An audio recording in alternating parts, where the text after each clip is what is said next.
Alright, so this video is just going to serve as a primer, as an outline for the diet plan that I'd like us to follow, and this is really going to be the key to losing fat, to gaining muscle, and to be able to do all of that without starving yourself, without exercising to death, and really, as a man, this is probably going to be the easiest routine or regime that you're ever going to follow when it comes to being mindful about what you eat, what you put in your body. The long and short of it is eat meat and eggs. That's sort of it in one soundbite. So let's go through this in a little bit more detail, some hints and tips, and exactly what this diet consists of. I don't even want to say diet because it's not really a diet in the traditional sense. It's just it's a method, it's a regime, it's a whatever you want to call it. So how to lose fat in your sleep, which is quite literally what you will be doing. So eat whenever you feel hungry. Just make sure it's during daylight hours and follow your meal plan, which we'll go into more detail on the meal plan in a second. Don't worry about overeating, especially in the beginning, whilst your body switches from using carbs to fats as an energy source. Your body will discard any excess as water. So essentially what this diet does is, I keep using the word diet, it's just a habit.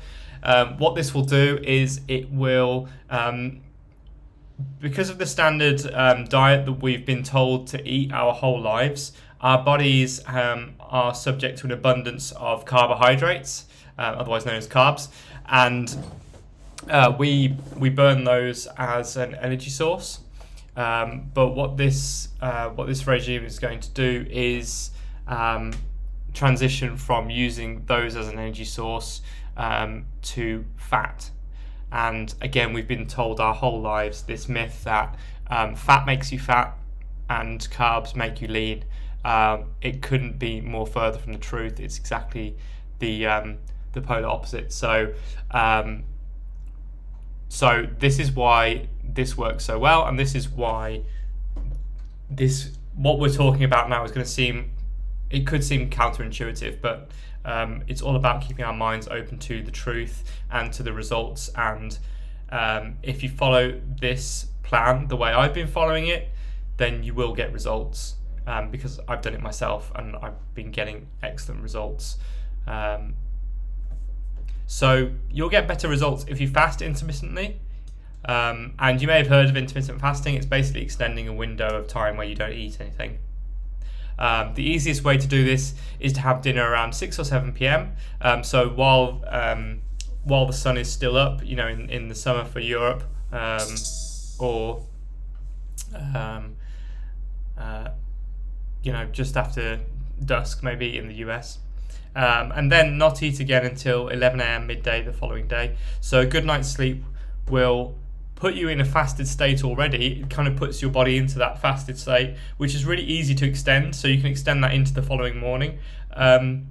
Whereas you may find that if you try and skip a meal at, say, lunchtime, when your body's been up, your metabolism has been working. It's going to be much harder to skip that meal. You're going to feel fatigued. You're not going to feel good. Whereas if you're just extending a phase that your body's already in, that is a fasting phase, it's going to be so much easier for you to maintain that. But having said that, really eat as much as you want. As I said, don't worry about overeating, especially in the beginning. The first few days of I was doing this plan, and certainly the first week or so, I was really, really, really hungry, because your body's like all of a sudden doesn't have this carbohydrate source to burn from, and so it's looking for other alternative sources, and so it's going to pull from other systems that your body runs on. And so what you want to do is make sure you're just eating as much as you feel that you need to eat, in order to keep your body fueled. Because if you do put yourself into too much of a starvation mode, you will actually put fat on, because your body will turn your food into fat to store that, because it thinks you're going to starve. So we don't want to starve ourselves. That's definitely not what we want to do, because that's going to be contrary to our actual goal. Try and eat the fattiest meats that you can possibly enjoy. Again, because we're not having those carbs, we really need to up the fat intake, which may be uncomfortable at first, but me personally, I really enjoy eating the fat, and the fat is energy, and your body is going to be craving that fat anyway, so it's really not going to be hard to do that. Fat will not only sustain your energy level, but it will also make you feel full, and protein will also make you feel full, and you'll get plenty of that from the meat. So you're going to be getting plenty of fats, plenty of proteins. Those are the two most filling macronutrients. So really, again, we're not starving ourselves here. We're giving ourselves all the nutrition that we need.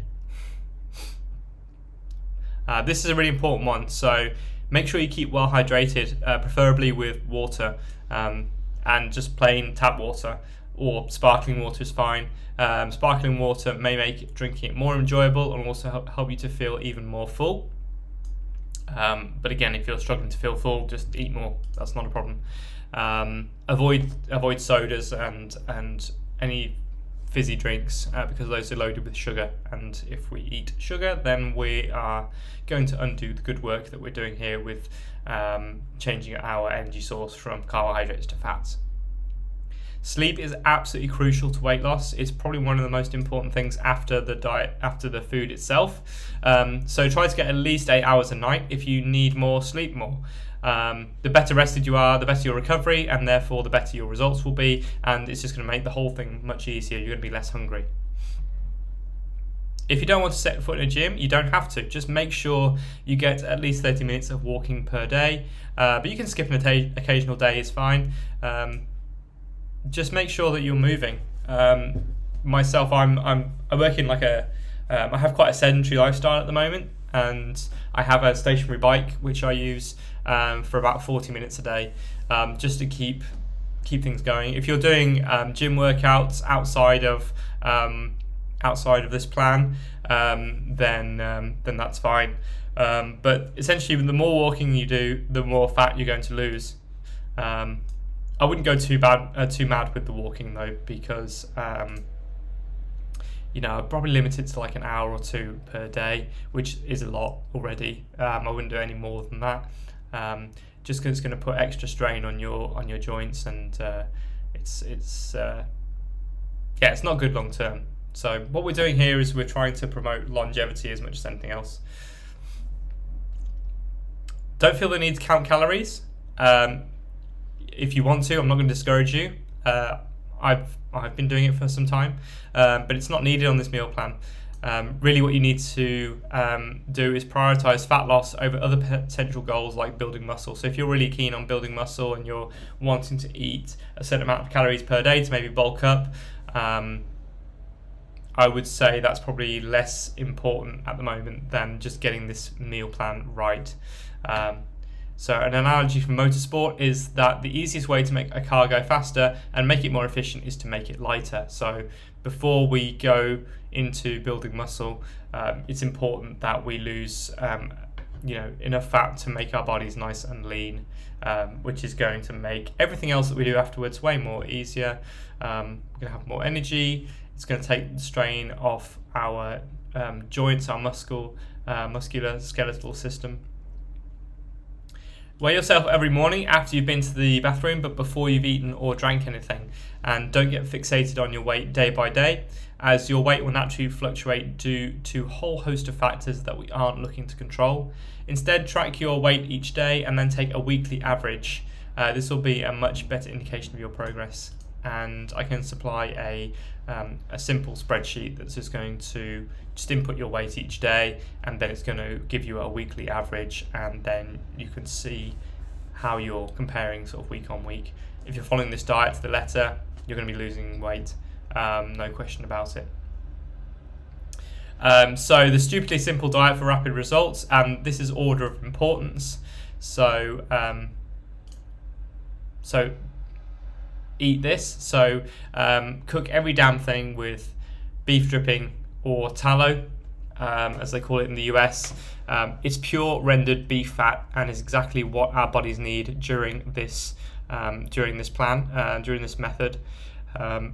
If your budget allows, then ribeye steaks are fantastic for this. This is probably the most nutritionally complete food for our purposes, and in my opinion, it's probably the most delicious as well. Eggs are just a powerhouse of nutrition, and they're going to help supplement you and make you feel full. They're high in protein, they're high in fat, they're cheap, they're readily available. Pork belly is also a great one, which is essentially bacon without all the chemicals.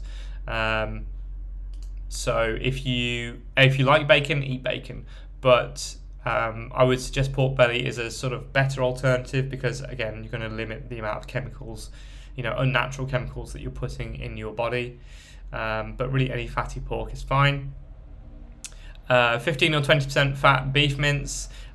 So in the UK here, we have a few different, depending on which supermarket you go to, there can be steak mince, which tends to be about 5% fat. I would avoid that because obviously we need the fat.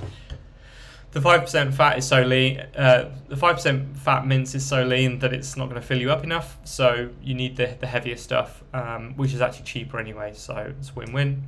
Things like lamb chops, again, very fatty meat.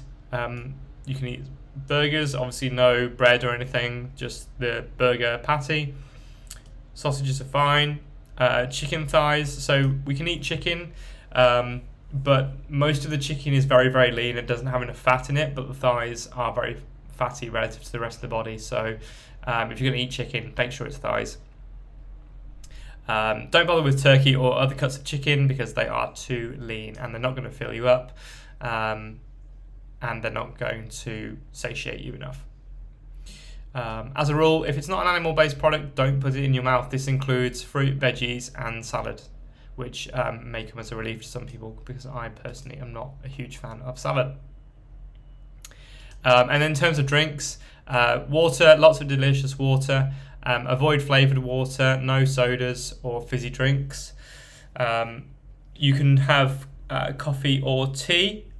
But I'd suggest no more than 1 cup of each per day, and you can put milk with that, or cream, heavy cream or double cream, even clotted cream if you can get it. Again, that stuff's really high in fat. The reason I say to limit those drinks is they are going to interfere with sleep. The caffeine is going to interfere with sleep, and we've already talked about how important the sleep is. So just make sure if you're going to consume those, drink them as early in the day as possible. I would say probably before midday, and then stop. Drink animal milk. So no alternative milks like soy, cashew, any of the nut milks are off the table. Just make sure it's a full fat cow's milk, because again we want that fat. So in the UK here it's the blue top stuff, or if you can afford it, if you want to afford it, the gold top, which is really fatty. Try to avoid alcohol completely, and I'm sure you can do that for a while. This one really may test some people, but in order to see results, you have to really trust this process and be dedicated to it.